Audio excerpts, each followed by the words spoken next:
Now it is my distinct honor to introduce our keynote, Dr. Melissa Gilliam, who will assume the presidency of Boston University on July 1st, 2024. She is an award-winning interdisciplinary researcher in medicine, public health, and the humanities, and a veteran administrator, educator, scholar, and physician. Dr. Gilliam previously served as the executive vice president and provost of Ohio State University and its chief academic officer and chief operating officer. She led an academic enterprise that included 15 colleges, more than 7,500 faculty members, and over 67,000 students. Prior to joining the Ohio State, Dr. Gilliam spent most of her career at the University of Chicago, where she was a professor of obstetrics and gynecology and pediatrics. She was also the Helen H. Block Distinguished Service Professor of Health Justice and Vice Provost. Dr. Gilliam's scholarship focuses on developing interventions to promote adolescent health and well-being. Her research has been funded by the National Institutes of Health, the National Science Foundation, the Bill and Melinda Gates Foundation, the Ford Foundation, the John D. and Catherine T. MacArthur Foundation, and others, all the foundations. Dr. Gilliam is a member of the National Academy of Medicine and serves on the board of governors of Argonne National Laboratories. Dr. Gilliam earned her Bachelor of Arts in English Literature from Yale University, a Master of Arts in Philosophy and Politics from the University of Oxford, and her Doctor of Medicine from the Harvard University.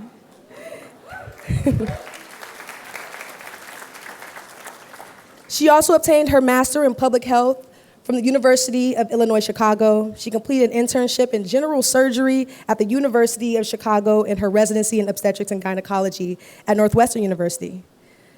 Dr. Gilliam, you embody excellence in every sense of the word, and we are so excited to invite you back home to HMS to share some of your brilliance with us.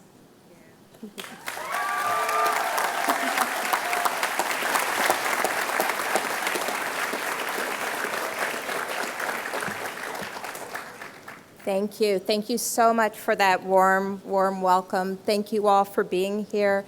And thank you so much to all of you whose labor has enabled us to have this wonderful, wonderful day. Congratulations, graduates. Congratulations.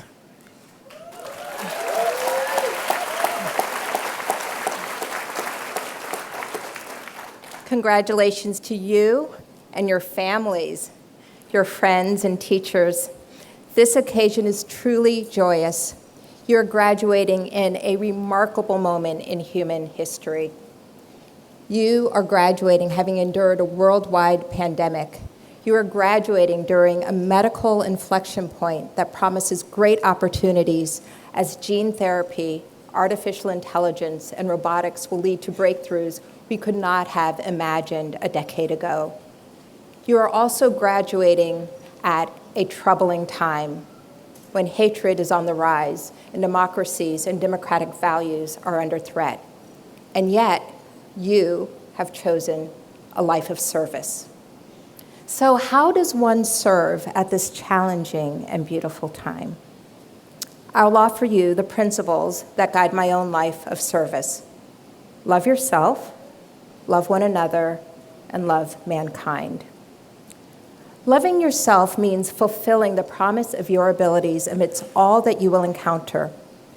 Please understand the gift you have been given. You are among the very small number of people in this world who have the privilege of advanced education. So few have this opportunity, and so few likely will. The 2030 Agenda for Sustainable Development adopted by the United Nations member countries in 2015 provides a shared blueprint for peace and prosperity. Goal 4 is quality education. In 2021, before the pandemic set us back even further, worldwide primary school completion was 87%, and only 50% of young people completed upper secondary education. Ability is equally distributed, but opportunity is not. My own family's example is instructive of the transformative potential of education. My mother, Dorothy Gilliam, grew up in Louisville, Kentucky. Her father, who was a minister, instilled in her the value of education and human possibility. After he died, her family struggled with poverty, and she left her college when she was 16, determined to be a journalist. In 1957, age 20, she watched L. Alice Wilson, her boss, as he covered the integration of Little Rock High School for the Tri-State Defender. After watching him fall to the ground during anti-integration violence, she convinced a seasoned photographer to drive her to Arkansas so she could cover the ongoing story. Her belief in her ability led her to Columbia School for Journalism, where she would be the only Black woman in her class, and then to the Washington Post, where she would be the first Black woman reporter. Being a reporter at the time was not easy. Her colleagues would cross the street, pretending not to see her rather than greet her in public. To file a story, she would stand at the bus stop and write her story in shorthand, because no taxi would pick her up, but she knew she had to have it in by the deadline. But she endured. She knew there were stories that only she could tell. When she moved to Washington, D.C. to start her job, my father, who had just completed art school in Louisville, followed to begin his career as an artist. He began painting at home and then, with a grant from the National Endowment for the Arts, bought his first studio. While most artists of color were making figurative political paintings, he was drawn to the techniques of the Washington Color School. Kenneth Nolan, Gene Davis, Morris Lewis, a group of artists who painted beautiful colors on unprimed canvases, demarcating lines of color with raw canvas clearly visible. His friend Tom Downing told him that his color paintings were good, but his watercolors were his best work.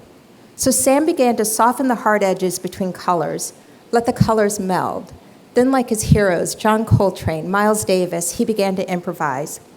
Why must paintings be flat on the wall? What if they hung from the ceiling? What if the canvas draped a sawhorse? If he did this, then paintings would be sculpture. That inspiration would lead him to redefine abstract painting and become the first Black person to represent the United States at the Venice Biennale. The year was 1972.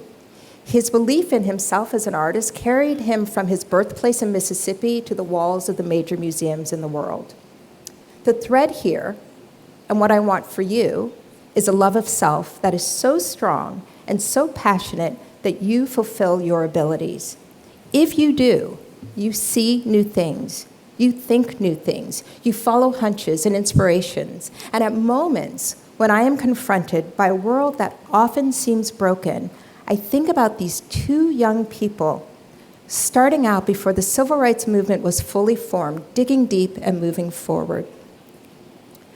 My parents, having established themselves, enabled me and my sisters to move through our own education with confidence. I majored in English as an undergraduate and then spent 2 years living and studying abroad. I studied philosophy and politics, which, somewhat paradoxically, strengthened my desire to enter academic medicine. When I landed in Boston for medical school, my possessions were still in transit. As a member of the Canon Society, my last name, Gilliam, led to my locker being placed next to another Canaanite with the last name of Grobman.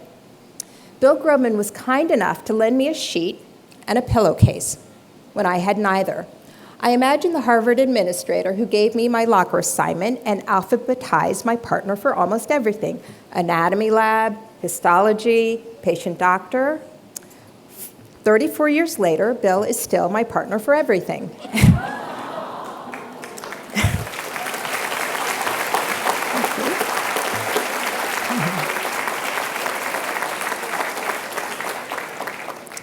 And his support has been crucial as I've moved through the different stages of my life and career.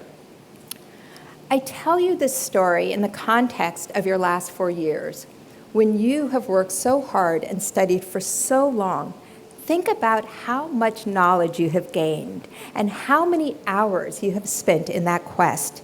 You have discovered abilities that you did not know you had. You speak new language, words like bezor and satiety and caries, they roll off your tongue. To push yourself when you are very tired, you will tell yourself that you are strong. You do not need sleep. You do not need food. You do not need to sit. You do not need to rest. But one thing is for certain, you do need other people. Without the support and comfort of your relationships, it's just not a long-term strategy for achieving your goals. So my second message to you is love your family and friends. And really, that is not enough. It is easy, mostly, to love your family and friends. But I would challenge you to seek to love people who are not known to you, and even more so, who are different than you. If we are going to care for people, then you must see people and hold their humanity in the highest regard. Be on the guard for the trap of othering that is all too easy to fall into. Homophily, love of things that are like you, holds a strong pull. How do we love one another, given that the fear of other is so deeply rooted in our nerves and psyche? This is a challenge I will dwell on from here on. I have been that person who has failed to see and understand my patients. I recognized this early in my career as I conducted my first research study while a resident at Northwestern. Pregnancies less than a year apart, rapid repeat pregnancy, carries significant risk for families and their offspring. I wanted to see if a high-quality counseling intervention alongside birth control pills could decrease rates of rapid repeat pregnancy among first-time Black adolescent mothers. I designed a postpartum clinical intervention using what I conceived of as best practices.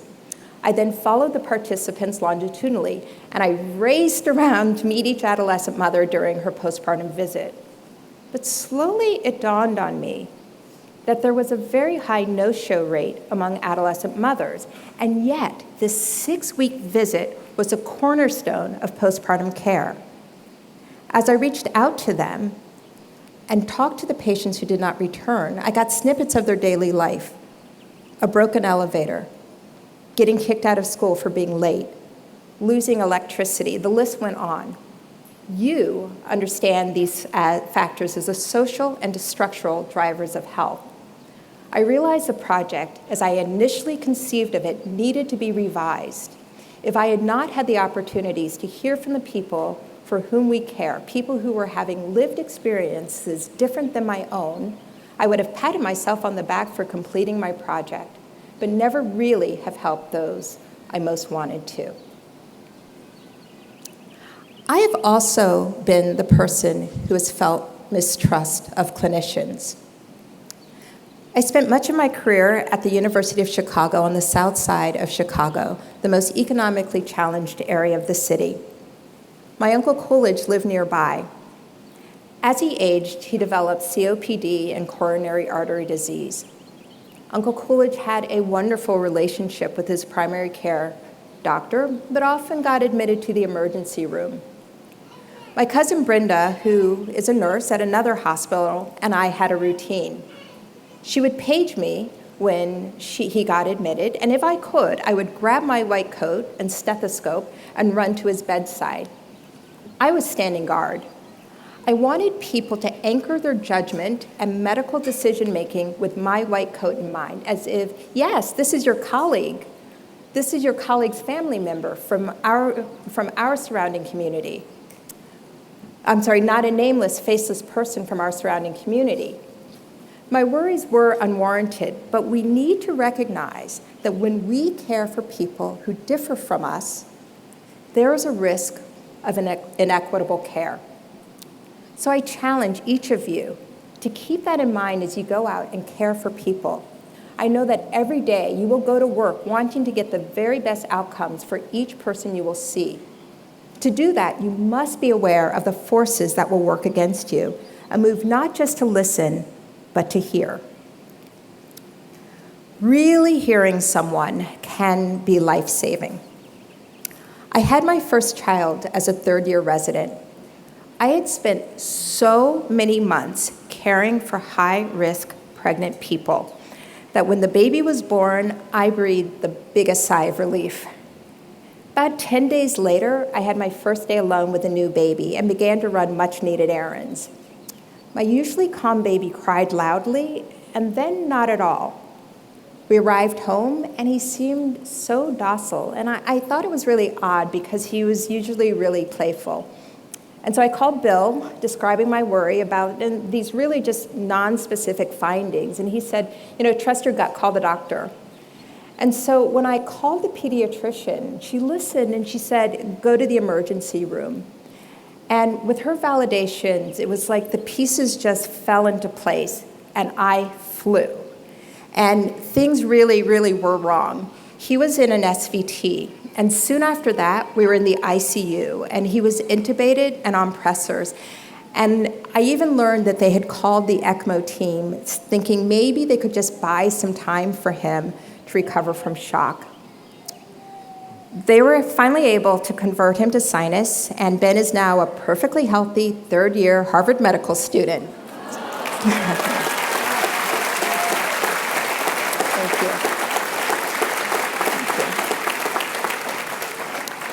So later, I asked my pediatrician why she knew to send me to the ER. And she said, I watched you, and I knew your temperament. You are a calm person, so something must have been very wrong.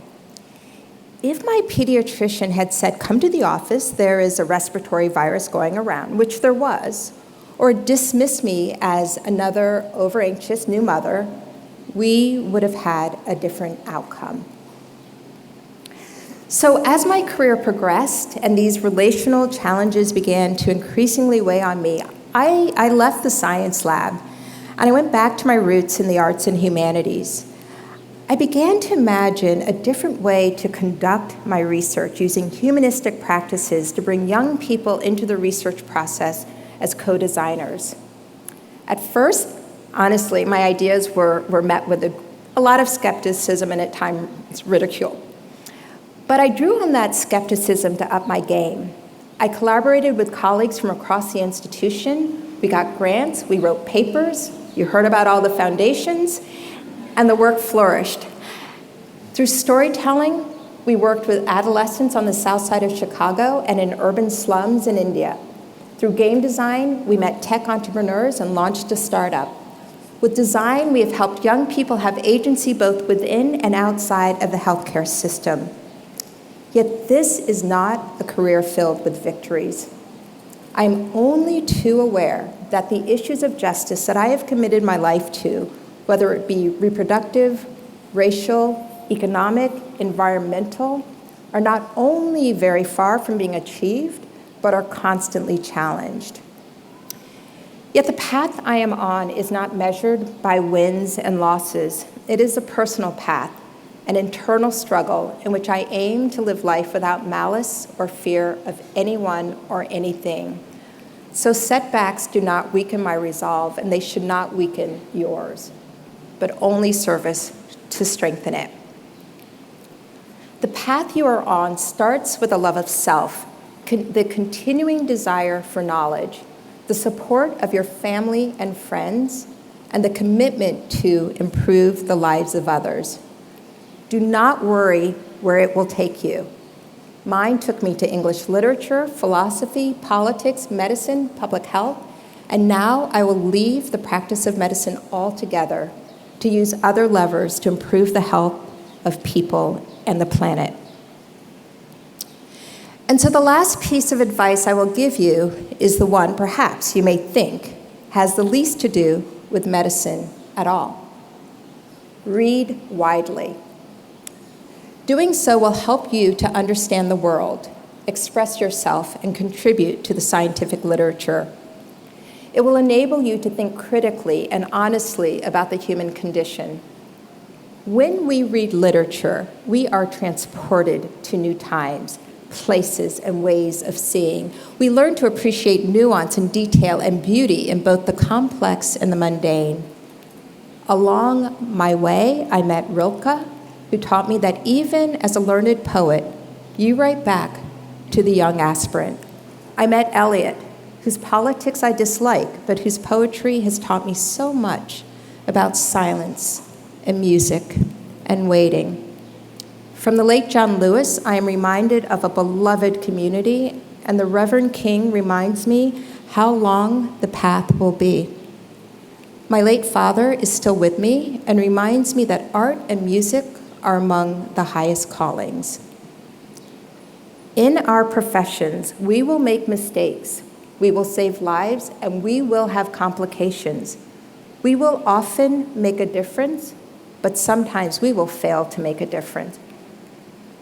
But if we see one another's humanity and hold others with love and dignity, regardless of who they are, what they think, who they love, how they think, or where they come from, we will help them, and you will come ever closer to achieving your aspirations of service.